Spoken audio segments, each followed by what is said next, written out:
Alright, so this is a video I've actually been meaning to get to for quite a while, but I've had so many things going on with the ELR shots that I've been doing and really just trying to concentrate on those, and also putting together the new AR-10 build, which has been taking up some time and really been a lot of fun. And so all that has kind of taken away from some of these types of videos that I've been meaning to get to and really enjoyed doing. So what we're going to talk about today is bipod stability. We're going to go over a handful of different tactical style bipods and the stability that each one of them offers. Now, this is not going to be a review of any one of these bipods. This is going to be a discussion about these 4 bipods that we have here and the difference in stability that each one of them offers. Now, this video was kind of sparked. Now, like I said, I've been planning to do this for a while, but something that kind of made me want to get to this video now was a comment on one of my videos the other day. It was a comment about I made a comment in one of my videos that I personally am not a fan of the Harris bipod, and somebody that actually comments quite often on my videos, and I actually kind of respect his opinion, disagree with me a little bit. And so I wanted to get to this video now to kind of share my opinions, not only on why I think the Harris is somewhat outdated by today's standards of stability, but also why there are better options as far as being stable with a tactical bipod. So first off, the Harris bipod here. So obviously from the intro there, you know that this is going to be my least favorite of all 3 of them. The Harris bipod is a very crude bipod design. There's absolutely nothing wrong with it. It's used in military service. It does create a much more stable platform than just shouldering a rifle and holding it, or many other ways of trying to stabilize a rifle.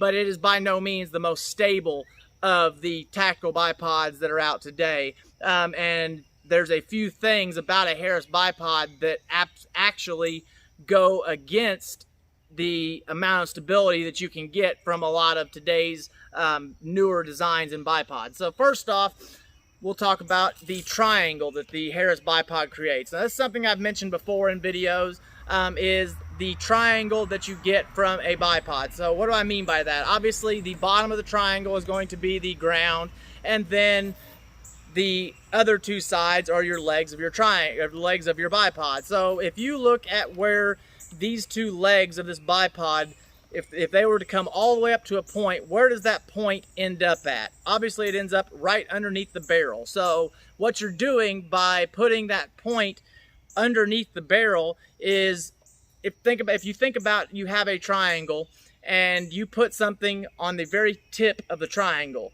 what is going to be more stable? If you have something sitting on the very tip of that triangle so it can teeter back and forth, or if you hang something further down inside the tip of that triangle. Obviously, it's going to be if you hang something further down inside the tip of that triangle. And the Harris bipod goes against that theory by putting the barrel typically on top of your triangle of your bipod. So that is one of my main gripes about the Harris bipod. Beyond that, another thing that you get when you get stability from a rifle by using a bipod is just like a camera tripod. I like to use a camera tripod for an example because a lot of people understand and use camera tripods.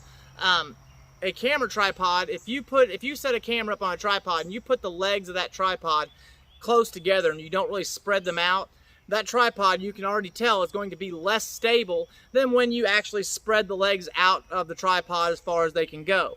Well, just like your triangle and your bipod your barrel being on top of your triangle, when you get behind a rifle with a bipod on it, you are creating another sort of triangle, or more of a tripod.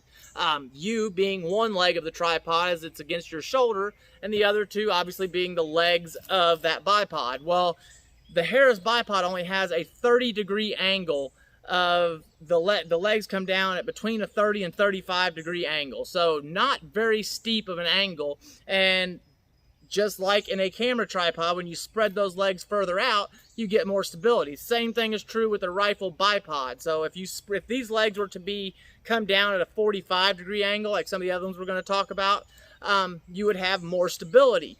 And these are things that you not only do they make sense as far as not being as stable, but there are things that you can actually feel when you get behind the different bipods and use them back to back. So that is my other big gripe about a Harris bipod, is the fact that the legs come down at such a shallow angle that the legs are spread so close, or sit so close together, that you're losing the amount of stability that you could get if they would just simply have spread them further apart. And then I have one more gripe, but this is nothing really to do with stability. It's more to do with accuracy.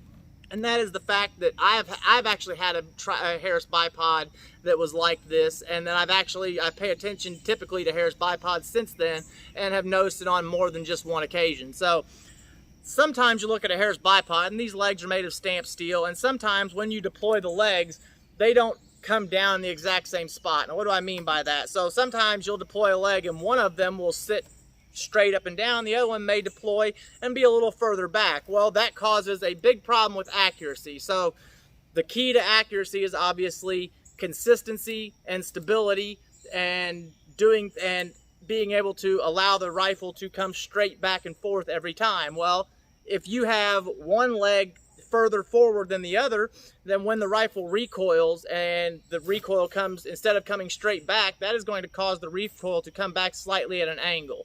Sometimes you're going to fight against that, and that is going to ruin your consistency, which is going to hinder your accuracy. So that is my other gripe about a Harris bipod, and these are the reasons I really am not a huge fan of them.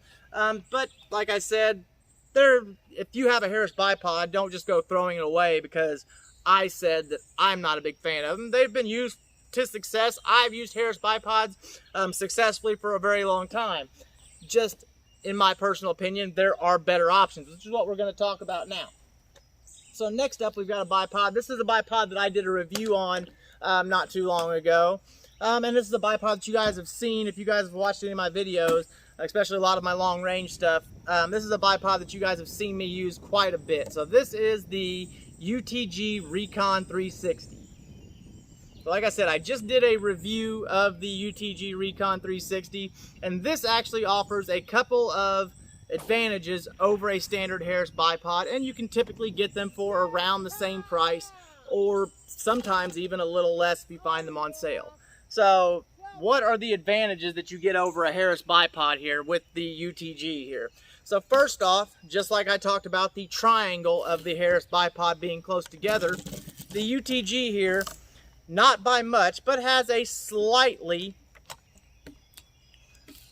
wider angle of the legs. So the legs come down at slightly a wider angle than just the standard Harris bipod, which obviously, like I said with the Harris, adds to the stability. It spreads those legs further apart, which gives you the ability to be more stable. What else does, there's another thing that a bipod like this can do that will add to the stability. So just like I talked about with you being behind the rifle being one point of your tripod and then the legs being the other 2 points. So with a bipod that allows you to put the legs at a 45-degree angle. Now this is something that we don't always do.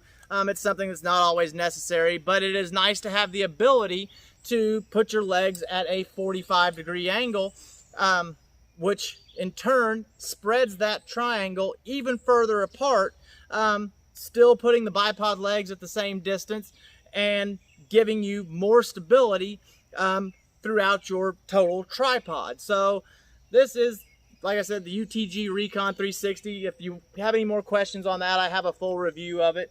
And in my personal opinion, this is a head and shoulders above the Harris. So that is one option for a bipod if you are looking to have more stability than a Harris bipod. Next up, we've got the Atlas bipod, the regular Atlas. I can't remember the name right off the top of my head, the exact number, but a standard Atlas bipod. So this, I actually did a review. I did a review of this bipod just a week ago. This is actually not a real Atlas.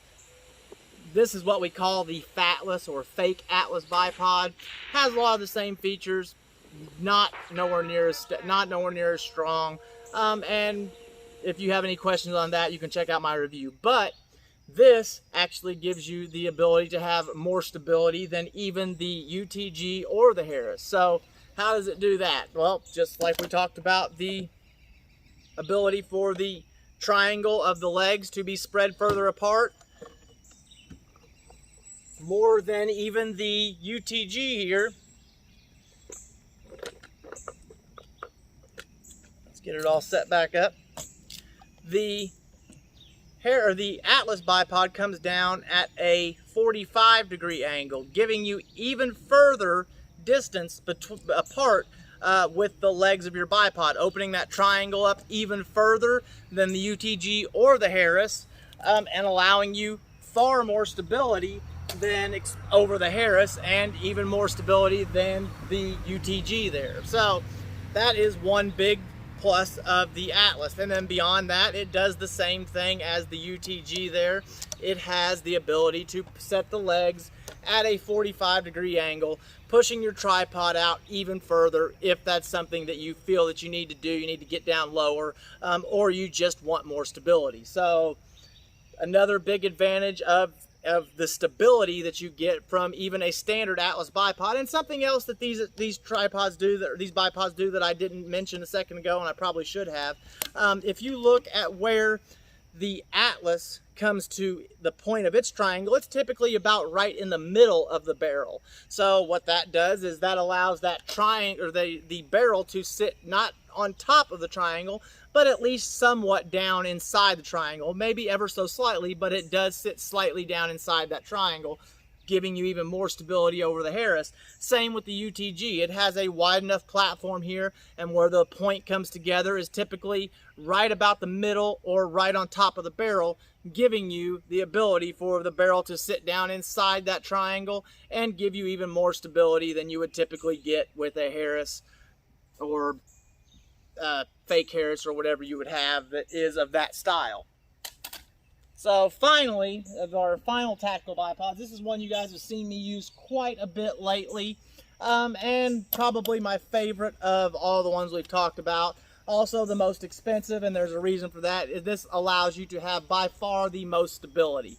So this is the Atlas 5H bipod. So the 5H is probably Atlas's top-of-the-line bipod. I think it is Atlas's top-of-the-line bipod. I've wanted one of these for a long time. I now have two, and there's almost no going back once you felt the difference in stability between the 5H and some of these other ones. Now, these other ones are great bipods. I still use them. You still see me use them in videos, but the 5H here is kind of a cross between a standard tactical style bipod and like an F-class Sinclair style bipod. So it gives you kind of the best of both worlds, and really gives you a whole lot of stability that you don't get with a lot of other tactical bipods. Now there's a few other types of tactical bipods that are along these same lines. There's an AccuTac, I think it's the AccuTac F-Class actually, that gives you a similar footprint where it has a loop around the barrel, not only opening up that tripod extremely wide by not only spreading the top of the triangle out really far, but also putting the top of that triangle above the barrel, and so hanging the barrel well inside that triangle, giving you the most amount of stability. This is something that you see in a lot of F-Class style bipods. There's also the Atlas Cal and Super Cal, which also kind of recreate this same type of phenomenon where the barrel sits well down inside the triangle. The Super Cal especially, because it has a very wide footprint at the top of the bipod. And then beyond that, it also does the same thing. So not only can you really, when you open up the legs here of the 5H, you have a super wide platform, so giving you that much more stability with your tripod. So there is so much width here that if I have these legs all the way deployed and me behind it very stable, you have a huge amount of stability with the 5H here. Now, beyond that,